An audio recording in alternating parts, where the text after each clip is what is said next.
மொடியூல கொஞ்சம் பாருங்க. மிச்ச விஷயங்களை நாங்க பேசுவோம். சரியா? அப்ப டீச்சர் என்ன செஞ்சா, நேத்து 3 கொஸ்டின் நல்லாவே ஈஸியான கொஸ்டினை விளங்கப்படுத்தினா. 4வது கொஸ்டின் கொஞ்சம் விளங்கிச்சு இல்லையே, கொஞ்சம் விளங்காத மாதிரி இருந்துச்சு. இந்த மாதிரியான ஒரு மனநிலை இருந்திருக்கு, பிரச்சனை இல்லை. ஆனா நாங்க அந்த 4வது கேள்வியை இன்னொரு செஷன்ல அதுக்குன்னு ஒரு டைமை நாங்க ஷெட்யூல் பண்ணி அதை விரிவா படிப்போம். சரியா? இப்ப நாங்க எங்கட பார்ட் 1 பேப்பர்ல இருக்கிற கொஸ்டின் நம்பர் 5 அதுக்கு போக போறோம். இப்ப டீச்சர் வந்தா அவ என்னத்தையோ வாசிச்சா, அவ அதுக்கு என்னமோ சென்னா போனா, கிளாஸ் முடிஞ்சு. இந்த மாதிரி இருக்குமா? இருக்காது. அப்ப ஜாயின் ஆகிக்கிறவங்களும் என்னோட ஆக்டிவா இருக்கும். நான் லீவ் ஆயிட்டு வரேன் டீச்சர், கனெக்ஷன் ப்ராப்ளம் ஆயிடும். சரி சரி, பிரச்சனை இல்லை. சரி, நானே வாசிக்கிறேன். சரியா? இப்ப the world's largest mammal is the blue whale. மமல்ண்டா என்ன? உங்க எல்லாருக்கும் தெரிஞ்சிருக்கும், நீங்க சயின்ஸ்ல படிச்சிருப்பீங்க. என்ன மமல்ண்டா? என்ன? பாலூட்டி. பாலூட்டி. அப்ப the world largest அப்படின்னா என்ன? உலகத்திலேயே மிக பெரிய பாலூட்டி the blue whale. ப்ளூ வேல்டா என்ன? நீலத்திமிங்கிலம். அப்ப உலகத்திலேயே மிக பெரிய பாலூட்டுத விலங்கு எதுவாம்? நீலத்திமிங்கிலம். அப்ப நீலத்திமிங்கிலம் பத்தின ஒரு பந்தி எங்களுக்கு தந்திருக்காங்க. அதை பத்தி தான் எங்களோட கொஸ்டின் கீழால வரப்போகுது. அதுக்கு முன்னால என்னண்டா, அதுக்கு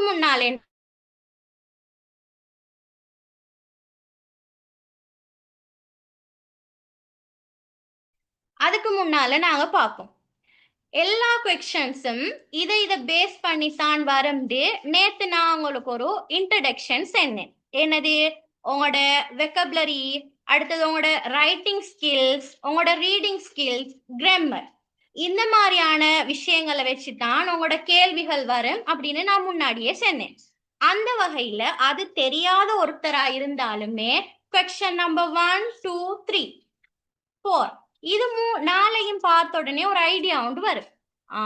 ஏதோ ஒரு இடைவெளி தந்திருக்காங்க, பாக்ஸுக்குள்ள என்னமோ எல்லாம் தந்திருக்காங்க, பாக்ஸுக்குள்ள இருக்கிறத நாங்க போடணும், இதுதான் விஷயம் அப்படின்ட்டு எங்களுக்கு விளங்கும். தெரியாத ஒருத்தருக்கும் விளங்கும்.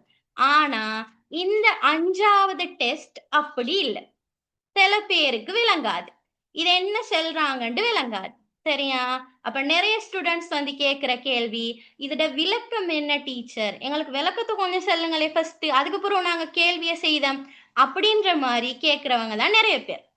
அப்ப அந்த வகையில 2024, அதாவது லாஸ்ட் இயர் நடந்த எக்ஸாம் பேப்பர்ல, அடுத்தது அதுக்கு முன்னால நடந்த எக்ஸாம் பேப்பர்ல எல்லாம் இந்த கேள்வியை கொஞ்சம் பிள்ளைகளுக்கு ஈஸியாக்கி விட்டாங்க. என்னண்டா, இதே மாதிரி ஒரு பந்தியை தந்துருந்தாங்க. தந்துட்டு பந்திய பத்தின கொஞ்சம் டிஸ்கிரிப்ஷன் என்ன, வாக்கியங்களை இங்கால தாராங்க.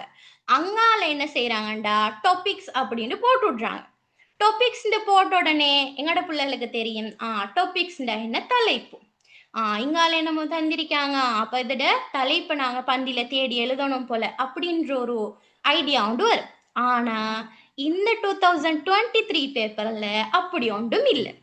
அப்ப இந்த பேப்பரை செஞ்சுட்டு அந்த பிள்ளைகள் எங்கள்கிட்ட சொன்னாங்க, டீச்சர் எல்லாம் ஓகே, ஆனா அந்த 5வது கேள்வியோட விளக்கம் என்ன டீச்சர், கொஞ்சம் விளக்கத்தை சொல்லுங்களே அப்படின்னு கேட்டாங்க. சரியா? அப்ப அந்த வகையில இந்த பேப்பரை ஃபர்ஸ்ட் பாக்குறவங்களுக்கும் என்ன டீச்சர் இதோட விளக்கம், இது என்ன அப்படின்னு தோணி இருக்கு. சரியா? அப்ப இதோட விளக்கம் என்னண்டா, இது ஒரு பந்தி. எனத்தை பத்தின பந்தி, நீலத்திமிங்கிலத்தை பத்தின ஒரு பந்தி. நீலத்திமிங்கிலம்டா எல்லாருக்கும் தெரியும் தானே? தெரியுமா எல்லாருக்கும் நீலத்திமிங்கிலம்டா என்னண்டு? சரி, தெரியும். எல்லாருக்குமே எப்படி தெரியும்? அந்த ஒரு பாட்டு கூடமே இருக்கு. என்ன பாட்டு சொல்லுங்க பாப்போம் யாராலும். பேபி ஷாக் டுட்டு டுட்டுடு, எல்லாரும் கேட்டிருப்பீங்கன்னா அந்த பாட்டை. அதுல வர ஒரு வேல், அந்த ப்ளூ வேல்ட கதையோண்டத்தான் நீங்க இப்ப சொல்லியிருக்கிறாங்க. நாங்க பார்ப்போம் என்ன கதை சொல்றாங்க, என்ன கேள்வி எங்கள்கிட்ட இருந்து கேட்க போறாங்க. அப்ப ஆரம்பத்துல என்ன சொல்லிட்டாங்க, இந்த ப்ளூ வேல் நீல திமிங்கிலம் வந்து ஒரு பாலூற்ற விலங்காகும். சரியா? நம்ம அடுத்த சென்டென்ஸ போ. although they can breathe air. என்னையா, அதுகளுக்கு வந்து காற்றை சுவாசிக்கலும். ஏர்ண்டா என்ன, காற்று. பிரீத்னா என்ன, சுவாசிக்குத. அப்ப என்ன செய்யலுமா, அவங்களுக்கு காத்த சுவாசிக்கலுமா. அடுத்தது although என்ன, இருந்தாலும். சரியா? அப்ப although they can breathe air. இப்ப இங்க ஒரு கமா வந்துட்டு, இப்ப கமாக்கு முன்னால வந்தத வாசிச்சுட்டு எங்களுக்கு ஏதாலும் ஒரு மீனிங் எடுக்கலுமா, அர்த்தம் ஒன்று எடுக்கலுமா. although இருந்தாலும் அதுக்கு காத்து சுவாசிக்கலுமா. இப்படின்னா என்ன, அதுக்கு பிறகுதான் விஷயத்த சொல்ல வராங்க.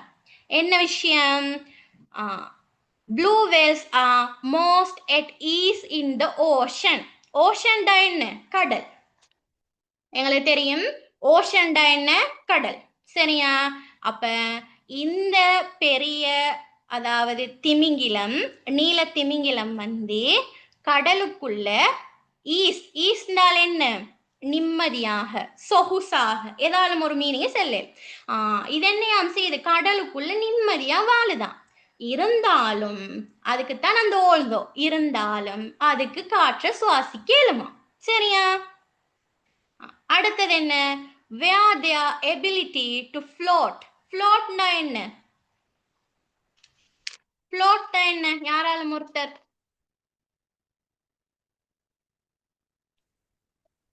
தெரியுமா? மிதக்கிறது. மிதக்கிற. float supports their amazing size. supports என்ன, ஆதரவு, ஆதரிக்கிற. அப்ப என்னண்டா, இவங்களுக்குள்ளால இருக்கிற, யாருக்குள்ளால, இந்த நீல திமிங்கலத்துக்குள்ளால இருக்கிற ஒரு திறன். எபிலிட்டிண்டா என்ன, திறன். மிதக்கிற திறன் வந்து அதோட அமேசிங் சைஸுக்கு சப்போர்ட் பண்ணுதான். அதுக்கு நீல திமிங்கலம் கொஞ்சம் சைஸான உண்டு. அப்ப அதோட உடம்போட சைஸுக்கு வந்து இந்த மிதக்கிற திறன் வந்து கொஞ்சம் ஆதரவா இருக்காம். சரியா? these marine animals can be found. these marine டா என்ன, கடல் சார்ந்த. மெரைன் ரெஸ்டாரண்ட்ஸ் கேள்விப்பட்டிருக்கீங்க என்ன, மெரைன் ரெஸ்டாரண்ட்ஸ்னா அந்த ஹோட்டல்ல வந்து கடல் சார்ந்த உணவுகள் இருக்கும். அப்ப மெரைன்டால் கடல் சார்ந்த விலங்குகள், அனிமல்ஸ் என்ன, விலங்குகள், can be found in every ocean on earth. என்னையா, இந்த கடல்சார் விலங்குகளை பூமியிட அனைத்து கடல்கள்லையும் எங்களால காண முடியுமா. சரியா?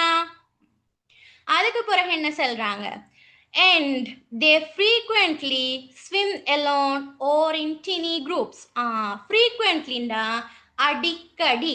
தெரியாத வசனங்களை தெரிஞ்சு வச்சுக்கோங்க, ஒரு கோப்பில நோட் பண்ணிக்கோங்க. அப்ப அடுத்த டைம் உங்களுக்கு ஃப்ரீக்வெண்ட்லிண்டா எங்களுக்கு தெரியுமே அடிக்கடி அப்படின்ற ஒரு ஆட்டிடியூட் இருக்கு. சரியா? அப்ப அடிக்கடி ஸ்விம்டா என்ன, நீந்துமா. எலோன்டா என்ன, தனிய. ஒன்று தனிய நீந்துமா, இல்லாட்டி டினி குரூப்ஸ், அதோட சிறிய குழுக்களோட சேர்ந்து அது என்னையாம் செய்யும், நீந்துமா. சரியா? அப்ப முதலாவது பந்தியில அது எங்க இருக்கும், அது என்ன செய்யும் எங்களுக்கு சொல்லிட்டாங்க. இப்ப ரெண்டாவது பந்திக்கு நாங்க போ. அப்ப ரெண்டாவது பந்தியில என்ன சொல்றாங்கண்டா, a blue wall calf. calfடா என்னண்டால் குட்டி. calfண்டால் என்ன, குட்டி. அப்ப நீல திமிங்கில குட்டிய பத்தி தான் சொல்ல போறாங்க இந்த பேராகிராஃப்ல. சரியா? the blue wall calf is born weighing 2 tons. இது வந்து இந்த குட்டி பிறக்கக்குள்ளேயே 2 tons. டன்ஸ்டா என்ன, ஒரு டன் 1000 கிலோகிராம். எங்களுக்கு தெரியும் தானே, நாங்க மெட்ஸ்ல படிச்சிருக்கிறோம். ஒரு டன்டா 1000 கிலோகிராம். பேசுறது கிளியரா கேக்குதா?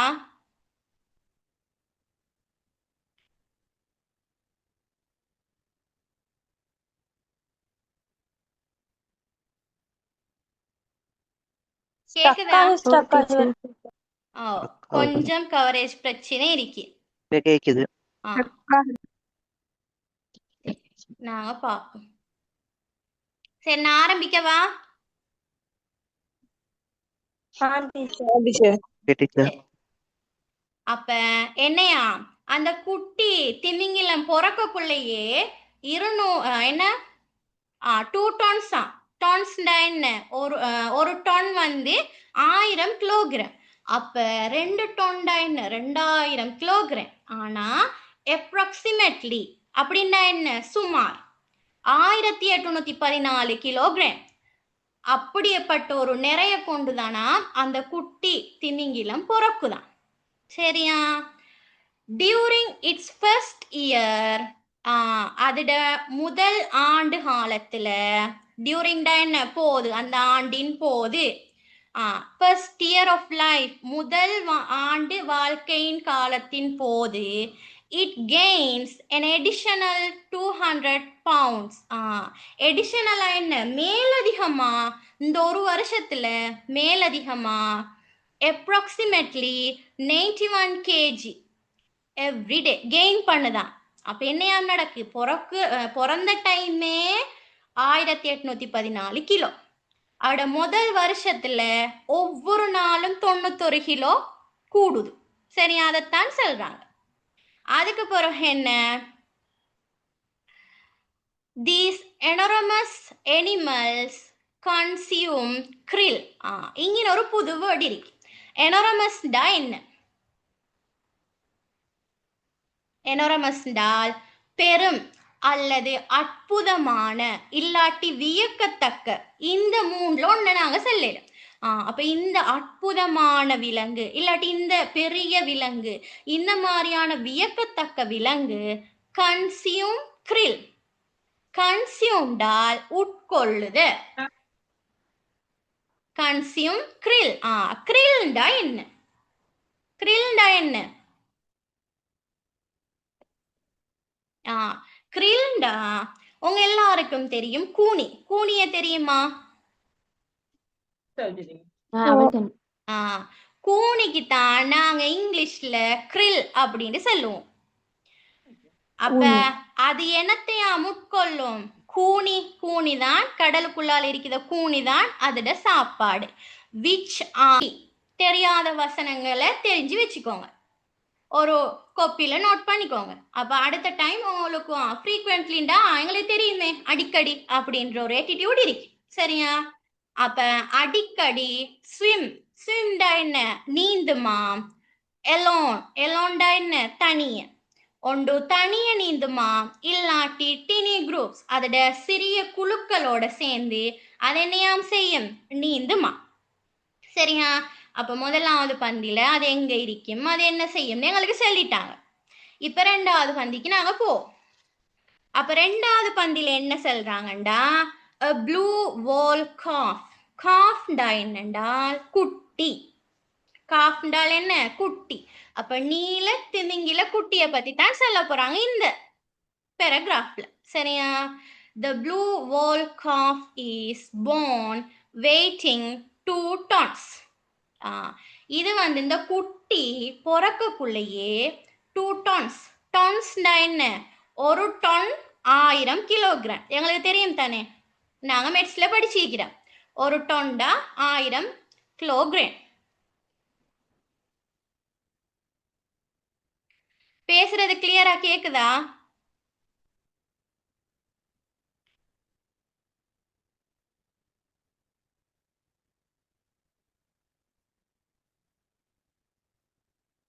கேக்குதா? கொஞ்சம் கவரேஜ் பிரச்சனை இருக்கு. கேக்குது. நாங்க பார்ப்போம். சரி, நான் ஆரம்பிக்கவா?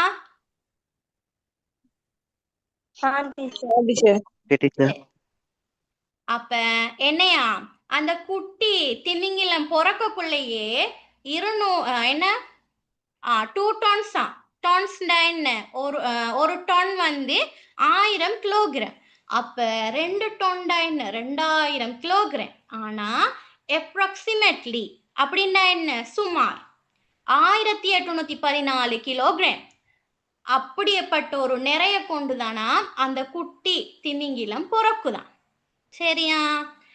டியூரிங் இட்ஸ் ஃபர்ஸ்ட் இயர், அதோட முதல் ஆண்டு காலத்துல, டியூரிங்டா என்ன போது, அந்த ஆண்டின் போது, ஃபர்ஸ்ட் இயர் ஆஃப் லைஃப் முதல் ஆண்டு வாழ்க்கையின் காலத்தின் போது, it gains an additional 200 pounds. எடிஷனலா என்ன, மேலதிகமா, இந்த ஒரு வருஷத்துல மேலதிகமா approximately 91 kg எவ்ரிடே கெயின் பண்ணுதான். அப்ப என்னையா நடக்கு, பிறந்த டைமே 1814 கிலோ, அவட முதல் வருஷத்துல ஒவ்வொரு நாளும் 91 கிலோ கூடுது. சரி, அதைத்தான் சொல்றாங்க. அதுக்கு பிறகு என்ன, these enormous animals consume krill. இங்க ஒரு புது வேர்ட் இருக்கு. எனாரமஸ்டா என்ன,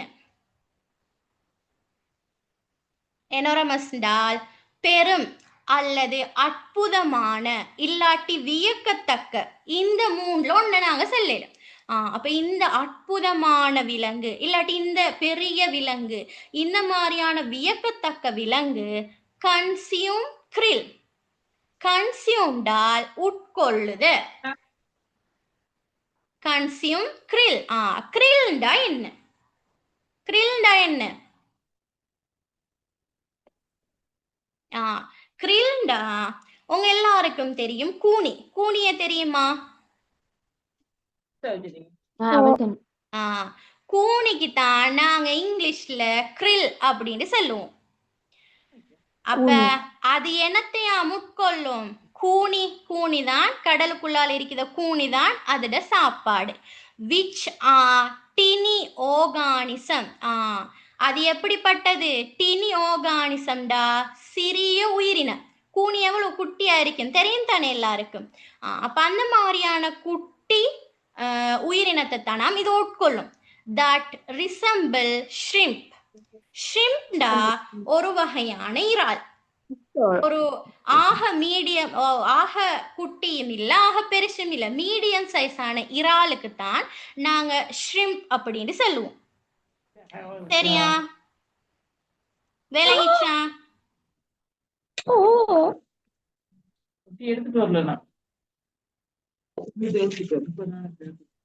கொஞ்சம் இருங்க, நாங்க மியூட் பண்ணுவோம்.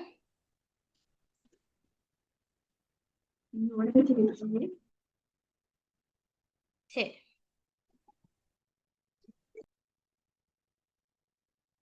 நாங்க மியூட் பண்ணிட்டோம்.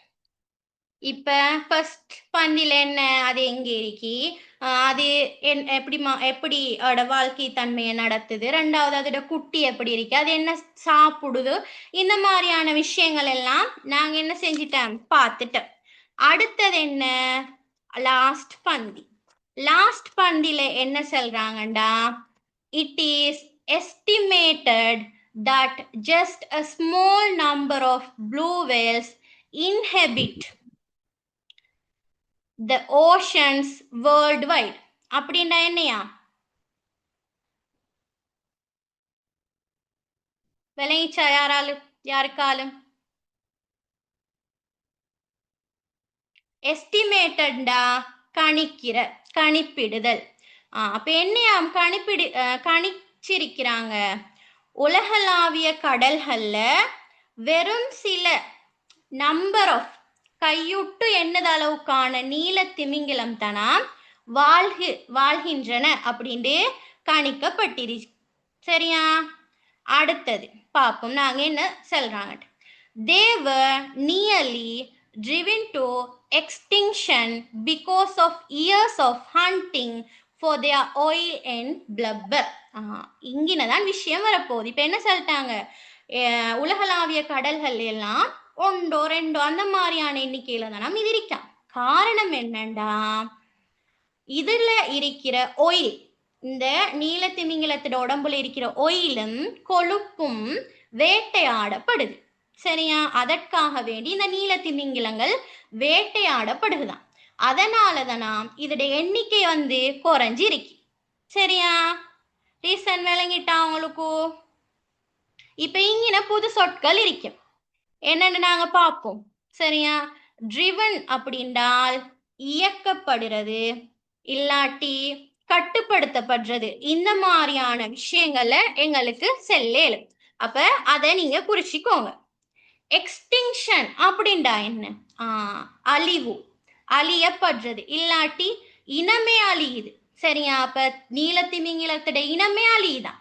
சரியா? அதுக்கு இன்னொன்று பிளப்பர். பிளப்பர் என்றால் கொழுப்பு. சரியா? கொழுப்புக்கு நாங்க இன்னொன்றும் செல்வோம், ஃபெட். சரியா? அந்த தெரியாத வார்த்தைகளை நீங்க குறிச்சு வச்சுக்கீங்க. அப்போ உங்களுக்கு இன்னொரு இடத்துல இந்த மாதிரியான சொற்கள் வந்தா ஈஸியா யூஸ் பண்ணேன்.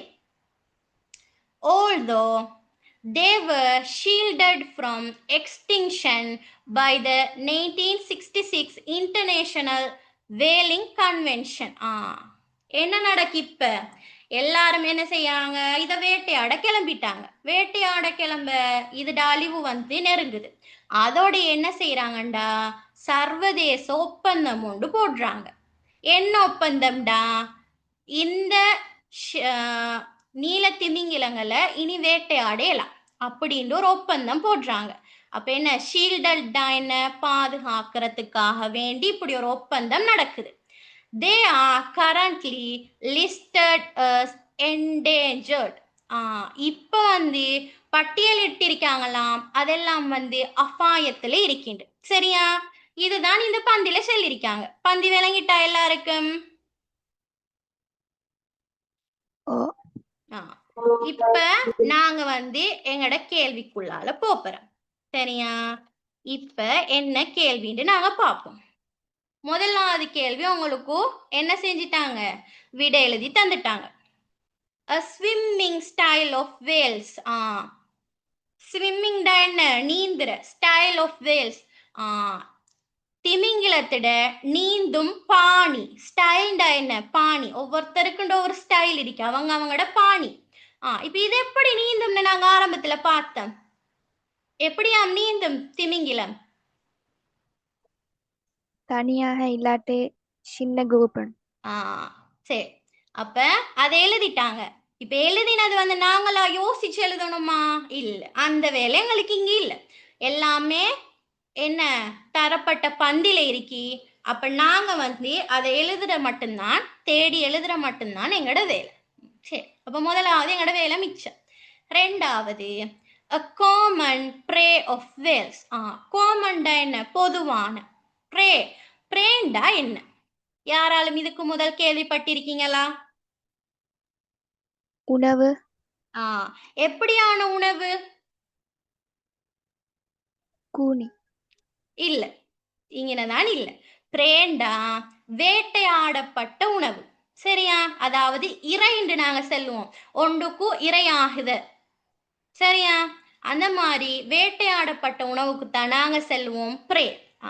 பிரே ஆஃப் வேல்ஸ். இப்ப இந்த திமிங்கிலம் எனத்தை வேட்டையாடுது. அவ சொன்ன மாதிரி கூனி. அதோட என்ன? சிறிய உயிரினங்கள், ஷ்ரிம்ப். ஷ்ரிம்ப்னா என்ன? இறால்ல ஒரு வகை. இந்த மாதிரியான விஷயங்கள் அது என்ன செய்யுது? வேட்டையாடுது. சரியா? அப்ப நாங்க என்ன அவடத்துக்கு எழுத போறோம்? சொல்லுங்களே யாராலும்.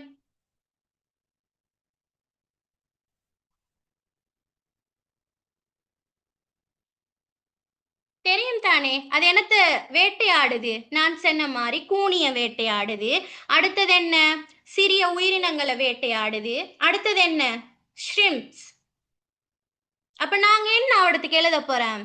நாங்க சின்ன நாளுதினா போதுமே, எங்களுக்கு சின்ன இடம் தந்திருக்காங்க. நாங்க இது பந்தியா எழுதணும்டா அவசியம் இல்லை. நாங்க அங்க எனக்கு என்ன எழுத போறோம்டா, கிரில்.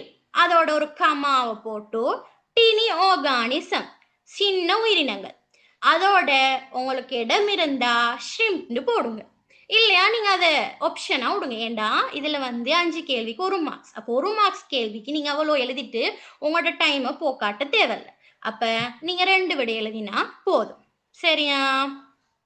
அடுத்தது what hunters seek in whales other than oil. hunters யாரு? வேட்டைக்காரர். வேட்டைக்காரர்கள் நீலத்திமிங்கிலத்திட ஒயில தாண்டி, அதுல இருக்கிற எண்ணெயை தாண்டி வேற எதுக்காக அதை வேட்டையாடுதாங்க? பிளப்பர். பிளப்பர். அதோட கொழுப்புக்காகத்தான் அதை வேட்டையாடுதாங்க. சரியா? அப்ப நாங்க என்ன விடத்துக்கு விட எழுத போறோம்? பிளப்பர். சரி, அப்ப 3 கேள்விக்கும் எங்களுக்கு ஈஸியா விட வந்துட்டு. அடுத்தது என்ன? The extra weight a calf gains every day in its first year. என்னையா? அது பிறந்து அதோட முதல் வருஷத்துல எவ்வளோ கேஜி, எத்தனை கிலோகிராம் வெயிட் கூடுது ஒரு நாளைக்கு? 91 கேஜி, 91 கேஜி. அப்ப நாங்க என்ன எழுத போறோம்? 91 kg இடம் இருந்தால் 200 pounds, approximately 91 kg எழுதுங்க. சரியா? அடுத்த கேள்வி. The weight of a calf at birth. என்னையா? பிறக்கக்குள்ள அதோட எடை எவ்வளவு? 1800 அப்ப நீங்க என்ன செய்ய போறீங்க? அந்த விட எழுத போறீங்க. இப்ப இங்க நாங்க இன்னொரு குட்டி விஷயத்தை பார்த்துட்டே போவோம். இப்ப இங்க வந்து the weight of a calf at birth. நாங்க நேத்து படிச்சோமே prepositions, இடைச்சொற்கள். அப்ப இங்க அதோட பிறப்பு சுட்டி காட்டுறதுக்காக அங்க பயன்படுத்தப்பட்ட இடைச்சொல் தான் என்ன? எட். நான் நேத்தே சொன்னேன், எட்ன்றது வந்து ஒரு காலத்தையோ ஒரு இடத்தையோ ஒரு விஷயத்தை குறிப்பிடுறதுக்கு அது பயன்படுத்தப்படும். சரியா? இப்ப நாங்க 5ஆவதுக்கு எழுதிட்டோம். இப்ப எங்கட 6ஆவது கேள்வி போமா. 6ஆவது கேள்விக்கு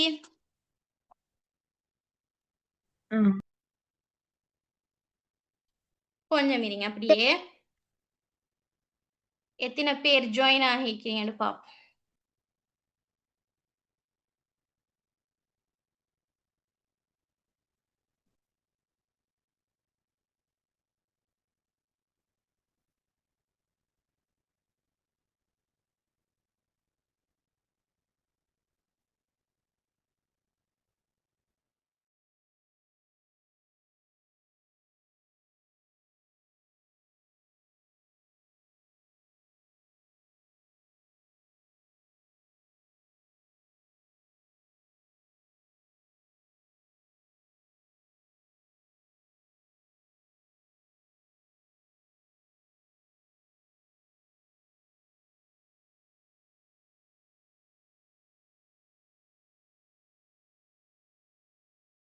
சரி, நாங்க ஆரம்பிப்போம்.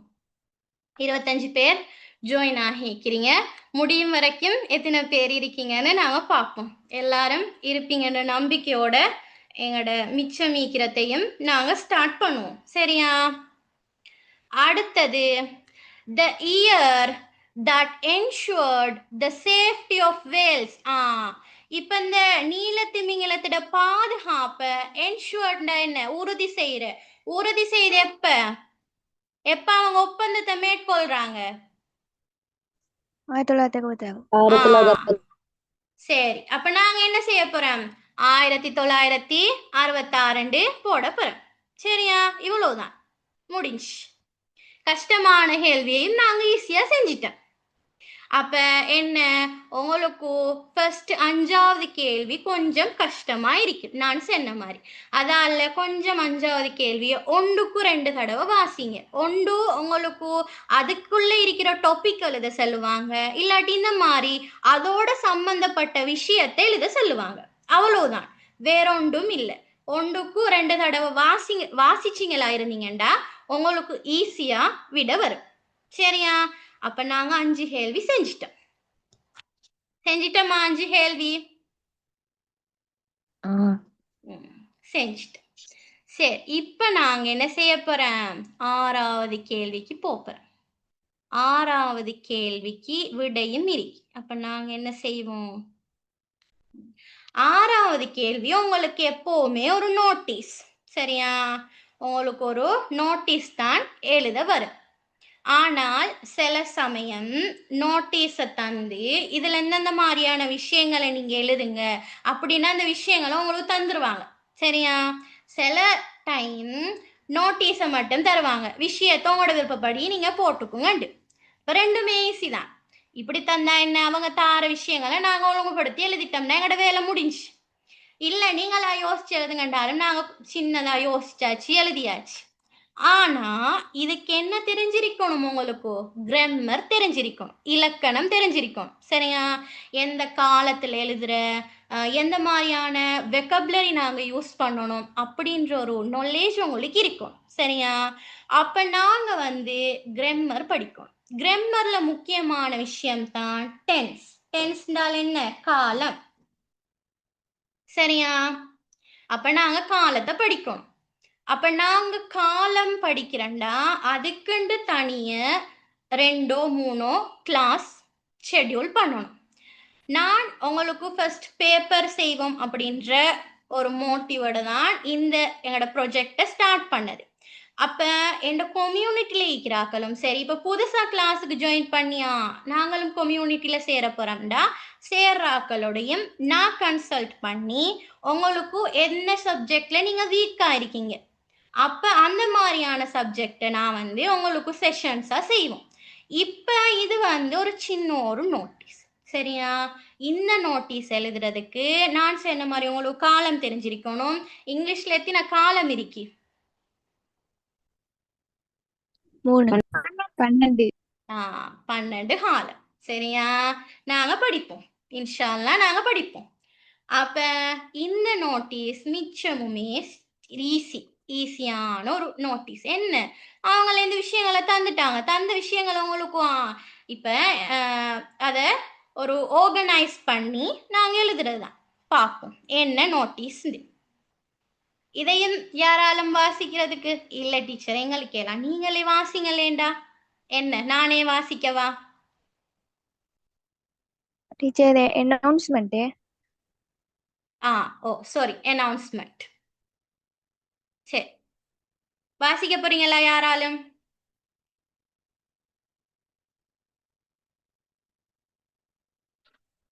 இல்லையா? ஏலாவா? உங்களோட வாய்ஸ் எல்லாம் நாங்க கேட்க கூடாவா அப்படின்னு இருக்கீங்களா?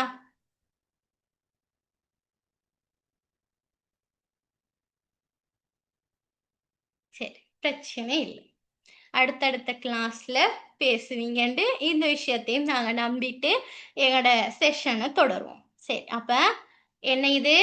நோட்டீஸ் இல்ல, அனௌன்ஸ்மெண்ட். அனௌன்ஸ்மெண்ட்னா என்ன? ஒரு அறிவிப்பு. அறிவிப்பை நாங்க எழுத போறோம். சரியா? எதை பத்தின அறிவிப்புண்டா? கேள்வியில என்ன இருக்கி? சரி, அதையும் நானே சொல்றேன். என்ன அறிவிப்புண்டா? இமேஜின். எங்களை இமேஜின் பண்ணட்டான். இமேஜின்டா என்ன? கற்பனை செய்யற. எங்களை கற்பனை செய்யட்டான். That you are the officer in charge of making railway announcement at the Colombo Port railway station. Colombo port என்ன?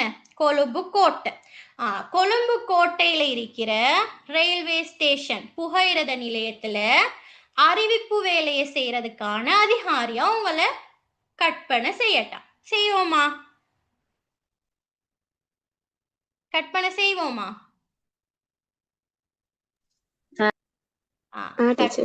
கற்பனை செய்வோம். செஞ்சிட்டோமா? இப்ப நாங்க தான் வந்து அனௌன்ஸ் பண்ண போறேன் இன்சார்ஜ். சரியா? இப்ப நாங்க என்னத்தை அனௌன்ஸ் பண்ண போறோம்? என்னன்னு சொன்னா உடரட்ட மெனிக்கே எக்ஸ்பிரஸ் ட்ரெயின் அப்படின்னு ஒரு ட்ரெயின் இருக்கான்.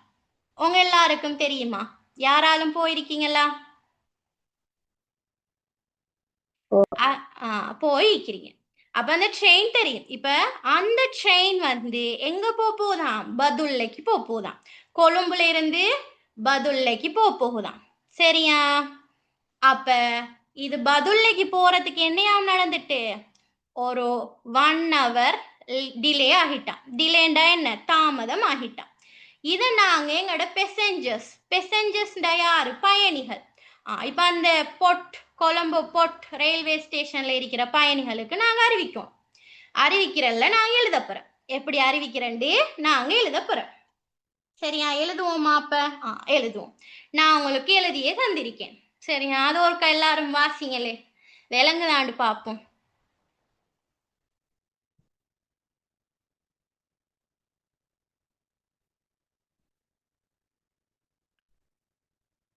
எவ்வளோ ஈஸியா எழுதியிருக்காங்க.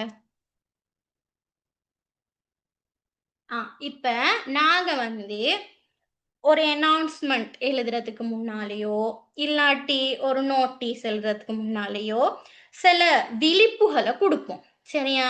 இப்ப மக்களுக்கு தானே நாங்க அதை எழுத போறோம். அப்ப நாங்க வந்து ஃபர்ஸ்ட் எங்கட மக்களை வந்து கொஞ்சம் விழிக்கணும். சரியா? அப்ப இவங்க இங்க என்ன, இது வந்து ஒரு ஸ்டூடெண்டால எழுதப்பட்ட ஒரு அனௌன்ஸ்மெண்ட். நான் அதை உங்களுக்கு இங்கே காப்பி பண்ணியிருக்கேன். சரியா? அப்ப இங்கே இவ யூஸ் பண்ணிக்கிறா அட்டென்ஷன் ப்ளீஸ். என்னையா, தயவு செய்து அவதானி உங்கள், அப்படித்தானே நாங்க சொல்லுவோம். இல்லாட்டி வந்தவரத்துக்கு நாங்க மைக் எடுத்து இப்படி உடறட்டம், எனக்கு எக்ஸ்பிரஸ் ட்ரெயின் லேட் ஆயிட்டான், 1 hour லேட் ஆயிட்டான் அப்படின்னு சொல்லுவோமா? இல்ல. ஃபர்ஸ்ட் என்ன சொல்லணும், கொஞ்சம் கேளுங்க, கொஞ்சம் அவதானிங்க. ஸோ அந்த மாதிரி அட்டென்ஷன் ப்ளீஸ் அப்படின்றதுக்கு பதிலாக எங்களுக்கு இன்னும் சில வேர்ட்ஸாக யூஸ் பண்ணலாம். இப்போ அட்டென்ஷன் ப்ளீஸ் திவ போட்டுட்டான்னு நீங்களும் போடணுமா? தேவையில்லை. எங்களுக்கு புதிய வசனம் தெரியுமே, எங்களோட டீச்சர் சொல்லி தந்திருக்கேன். அப்போ நாங்கள் என்ன செய்வோம், புதுசாக போட போகிறோம். புதுசாக போடக்குள்ள எங்களோட பேப்பரை மார்க் பண்ணுற, ஓ லெவலில் எங்களோட பேப்பரை மார்க் பண்ணுறாரு பார்த்துட்டு இந்த பிள்ளைக்கு விஷயம் தெரியுதுன்னு, இந்த பிள்ளை நிறைய கிராமர் படிச்சிருக்கு அப்படின்ற ஒரு பாசிட்டிவ் திங்கிங் வரும். அப்போ நாங்கள் ஃபஸ்ட்டே அவங்கள இன்ட்ராக்ட் பண்ணால் அவங்க நம்மள்ட்ட ஏதாவது மிஸ்டேக் இருந்தாலும், இந்த புள்ள நல்லா படிக்கிற புள்ள போல, இதுக்கெல்லாம் தெரிஞ்சு இருக்கு போல, அப்போ இது கொஞ்சம் மிஸ் ஆகிட்டு, ஒரு டென்ஷனில் மிஸ் ஆகிட்டு போல அப்படின்னு என்ன செய்வாங்க, நம்மளுக்கு அதை கொஞ்சம் இப்போ ஒரு மார்க்ஸுமே இல்லைன்ற பட்சத்தில் ஒரு 1/2 மார்க்ஸாலும் போடுவாங்க. அப்போ அதனால் நாங்கள் எப்போவுமே ஃபஸ்ட்டு பக்கங்களை வந்து சரியான முறையில் கொஞ்சம் அட்ராக்டிவாக, சரியா, கவர்ச்சிகரமாக நாங்கள் எழுதுகிறோம். அது இங்கிலீஷ் பேப்பர்னு இல்லை, நீங்கள் என்ன சப்ஜெக்டாக இருந்தாலும் ஃபஸ்ட்டு பக்கங்களில் ஃபஸ்ட்டு கேள்விகளை கொஞ்சம் நல்லாவே எழுதணும். அதுக்கு தானே உங்களோட டீச்சர்ஸ் அடிக்கடி சொல்லுவாங்க, பிள்ளைகள் உங்களுக்கு லேசான கேள்வியில் ஃபஸ்ட்டு கையை வைங்க, கடைசியான கேள்வி கடைசியா போங்க அப்படின்னு சொல்லுவாங்க. என்ன அதோட நோக்கம், அதுக்கு பின்னால் இருக்கிற காரணம் இதுதான். சரியா? இப்போ நாங்கள் வந்து அட்டென்ஷன் ப்ளீஸ் யூஸ் பண்ணுவோம். அதுக்கு பதிலாக நாங்கள் இன்னும் என்ன யூஸ் பண்ணலாம், லேடிஸ் அண்ட் ஜென்டில்மேன்ஸ். இப்போ அதில் வந்து ஆண்கள் இருப்பாங்க, பெண்கள் இருப்பாங்க. நாங்கள் இப்போ என்ன லேடிஸ் அண்ட் ஜென்டில்மேன்ஸ் அப்படின்னு போடுவோம். இல்லாட்டி என்ன, we regret to inform you. ரிக்ரெட்னா என்ன, நாங்கள் கவலைப்படுறோம். இப்போ என்ன, ட்ரெயின் வந்து லேட் ஆகிட்டு, அது ஒரு கவலையான செய்தி. அப்போ நாங்கள் இதை தெரிவிக்கிறதுக்கு நாங்கள் உங்களுக்கு தெரிவிக்கிறதுக்கு வருந்துகிறோம். சரியா? அப்படி போடல. இல்லாட்டி we are please to inform you. நாங்கள் இதை உங்களுக்கு ஒரு ஆழ்ந்த மனத்தோட, இல்லாட்டி ஒரு என்ன சொல்ற, ஒரு சுமூகமா நீங்க இதை எடுத்துக்கொள்ளுவீங்க அப்படின்ற ஒரு நம்பிக்கையோட இது உங்களுக்கு அறிய தருகிறோம். இந்த மாதிரியான வேர்ட்ஸ் இருக்கு. சரியா? அப்ப நாங்க வந்து இதுல ஒரு டிப்ஸ், உங்களுக்கு அனௌன்ஸ்மெண்ட் எழுதுறதா இருந்தாலும், நோட்டீஸா இருக்கட்டும், லெட்டரா இருக்கட்டும், எஸ்ஏயா இருக்கட்டும், கொஞ்சம் அட்ராக்டிவான வேர்ட்ஸை போட்டா. வாய்ஸ் கிளியர் இல்ல. கிளியர் இல்லையா? எல்லாருக்கும் கிளியர் இல்லையா?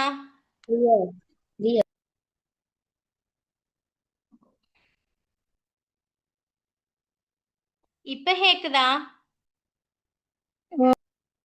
விளங்குது இல்லையா? விளங்குது. விளங்குது. என்னென்றால் கொஞ்சம் கவரேஜ் இஷ்யூஸ். சரியா? கவரேஜ் பிரச்சனை. Okay teacher. சரி, நாங்க அப்ப அந்த மாதிரியான சொற்களை நான் உங்களுக்கு தொடர்ந்து தாரேன். ஸோ இந்த மாதிரி அட்டென்ஷன் ப்ளீஸுக்கு பதிலாக நாங்கள் லேடிஸ் அண்ட் ஜென்டில்மேன்ஸ் இந்த மாதிரியான விஷயங்களை போடலாம். தொடர்ந்து கம்யூனிட்டி குரூப்ல இருக்கிறவங்களுக்கு கண்டினியூஸான கைடன்ஸ் அண்ட் ஹெல்ப் கிடைக்கும். சரியா? அடுத்தது வந்து இப்போ என்ன, நாங்கள் விழிச்சிட்டோம், இதைத்தான் தயவு செஞ்சு அவதானி உங்கள். அதுக்கு பிறகு நாங்கள் என்ன சொல்ல போகிறோம், த உடரட்டமேனிக்க எக்ஸ்பிரஸ் ட்ரெயின். அந்த ட்ரெயின்ட பேர் என்னடி இவங்க சொல்லிட்டாங்க இல்லையா ஆரம்பத்திலேயே, அந்த ட்ரெயின்ட பேரை போடுது. Schedule to leave for Badulla from Colombo port railway station. இப்ப என்னடா,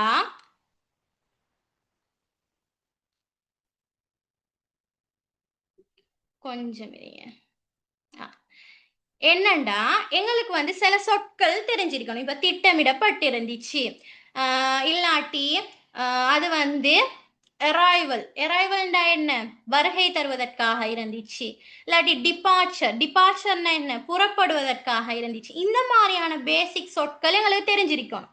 இப்ப நாங்க சும்மா இப்ப பேப்பர் கிரியேட் பண்ணவர் எங்களுக்கு கொஞ்சம் சப்ஜெக்ட் தந்திருக்காரு. சப்ஜெக்டை தந்துட்டாருன்னா அந்த சப்ஜெக்டை போட்டு விட்டு எங்களோட வேலை முடிஞ்சுதானேன்ட்டு நாங்க வரப்படாது. எங்களோட டேலண்ட்டையும் கொஞ்சம் போடணும். அப்ப நாங்க எங்களோட சொற்களை நாங்க என்ன திட்டமிடப்பட்டிருந்துச்சு, இல்லாட்டி ஆரம்பமாக இருந்துச்சு, இந்த மாதிரியான விஷயங்களை கொஞ்சம் போடணும். சரியா? அப்ப அந்த வகையில இவங்க என்ன போட்டிருக்கிறாங்க, schedule to leave for Badulla from Colombo port railway station platform number 3. Railway ஸ்டேஷனுக்கு இதுக்கு முன்னால போனவங்களுக்கு, ட்ரெயின்ல பயணம் செஞ்சவங்களுக்கு தெரியும், ஒவ்வொரு பிளாட்ஃபார்ம் இருக்கு. பிளாட்ஃபார்ம்டா என்ன, தளம். ஒவ்வொரு நம்பர் போட்டு ஒவ்வொரு தளம் இருக்கு. அப்ப இந்த ட்ரெயின் என்னையா, நம்பர் 3 இலக்கம் 3 அப்படின்ற தளத்துல இருந்துதானா போக இருந்துச்சா. எத்தனை மணிக்கு போக இருந்துச்சு, 9:30 AM, 9:30க்கு 9:30க்கு போக இருந்துச்சு. இப்ப என்ன நடந்துட்டு, டிலே ஆகிட்டு, தாமதம் ஆகிட்டு. எவ்வளோ நேரம், 1 hour, 1 மணித்தியால. சரியா? இப்ப நாங்க இதை எழுதிட்டோம். ஷெட்யூல் திட்டமிடப்பட்டிருந்த கொழும்பு கோட்டை ரயில்வே ஸ்டேஷன்ல இருந்து நம்பர் 3 தளத்துல இருந்து பதுல்லைக்கு போக 9:30க்கு திட்டமிடப்பட்டிருந்த ட்ரெயின் 1 hour தாமதம் ஆகிட்டு. சொல்லிட்டோமா, விஷயம் முடிச்சு. இப்ப அதை மட்டும் சொன்னா போதுமா, திரும்ப எத்தனை மணிக்கு போகும்னு சொல்லணுமே. அப்பதானே தெரியும் அந்த ட்ரெயினுக்கு புக் பண்ணாக்களுக்கு 9:30க்கு போகாது, அடுத்த டைம் எப்ப. இப்ப நாங்க செல்ல போறோம். நவ் இட் வில் நவ், இப்ப இது லீவ் at 10:30 AM. லீவ்ண்டா என்ன, புறப்படும், இல்லாட்டி என்ன, வெளியாகும். சரியா? இப்ப இது என்னையா, 10:30க்கு வெளியாகுமா. and will arrive at பதுல்ல railway station 1 hour. என்னையா, பதுல்ல ரயில்வே ஸ்டேஷனுக்கு 1 hourக்கு பிறகுதான் வரும். சரியா? எழுதிட்டமா? ஸோ இந்த மாதிரி எழுதுறதுக்கு உங்களுக்கு கொஞ்சம் வெக்கபுலரி, கொஞ்சம் கிராமர் தெரிஞ்சிருக்கும். சரியா? அதை நாங்க எழுதினோம்னா எங்களுக்கு மார்க்ஸ் கிடைக்கும். இதுக்கு முதல் எழுதிருக்கீங்களா? எழுதிருக்கீங்க. சரியா? இந்த மாதிரி தொடர்ந்து பேப்பர் செய்யக்கொள்ள எங்களுக்கு ஃபார்மட் விளங்கும். எதை பத்தி ரெகுலர் அடிக்கடி கேட்குறாங்க அப்படின்ற ஒரு ஐடியாக்குள்ள வரையில. ஸோ நாங்க இதை அடுத்த இன்னொரு விஷயம் என்னன்னா, இப்ப சில பேர் இருப்பாங்க, எங்களுக்கு இதெல்லாம் தெரியும் தானே அப்படின்ட்டு அவங்க தந்த இடத்தை மட்டும் எட்டேச்சால் இதை போற அந்த வேலை செய்ய வேணாம். இப்ப 40 தொடக்கம் 50 அப்படின்னு சொற்கள்னு கேட்டா நீங்க அதுக்குள்ளால எழுதினா உங்களோட வேலை முடிஞ்சு. சரியா? கஷ்டமே இல்லை. அவங்க அதுக்குத்தான் அந்த இடைவெளி தார, அதுக்குள்ளால நீங்க வேலையை முடிச்சிங்கன்றால் சரி. இப்ப நாங்க எத்தனை கேள்வி பார்த்தோம், 5 6 5 6 பார்த்துட்டோம். சரி, இப்ப 7வது கேள்விக்கு போவோம். அதுக்கு முன்னால ஸ்டோரி டைம் எங்களுக்கு வேணாம், நாங்க டெஸ்ட் 7க்கு போறோம். அப்படியா? இல்ல, எங்களுக்கு ஒரு சின்ன பிரேக் கொண்டு தாங்க, அதுக்கு பிறகு நாங்க டெஸ்ட் 7 டெஸ்ட் 8க்கு போவோம். என்ன சொல்றீங்க? ஸ்டோரி. சாஜிதாக்கு ஸ்டோரி வேணுமா? வேற யாருக்கு ஸ்டோரி வேணும் கேட்போமே நாங்க. எல்லாருக்கும் யார் யார் இருக்கீங்கன்னு பார்ப்போமே குரூப்ல.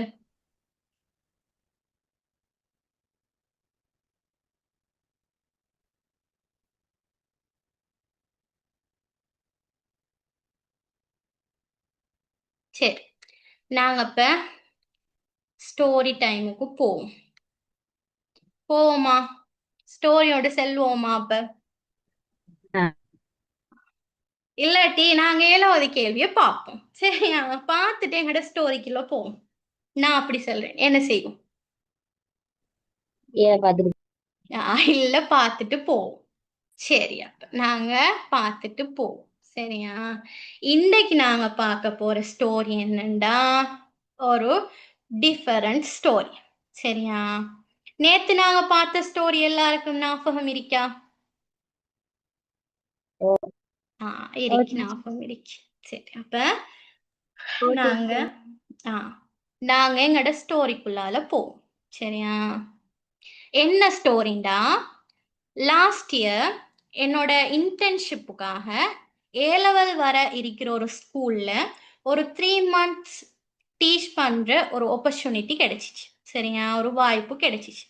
அப்ப அந்த ஸ்கூல்ல bio stream, art stream, commerce, maths இந்த மாதிரியான எல்லா ஸ்ட்ரீமும் இருக்கிற ஒரு ஸ்கூல் அது. சரியா? ஆனா அதுல ஆர்ட் ஸ்ட்ரீம் புள்ளைகளும் இருந்தாங்க ஏலெவல். அதுல எத்தனை பேர் இருந்தாங்கண்டா, 11 பேர். சரியா? அந்த 11 பேர்ல 6 பாய்ஸ், 5 கேர்ள்ஸ். சரியா? இதுதான் எங்கட கதையிட சப்ஜெக்ட். விளங்கிட்டா? அப்ப இவங்க வந்து ஆர்ட் ஸ்ட்ரீம்.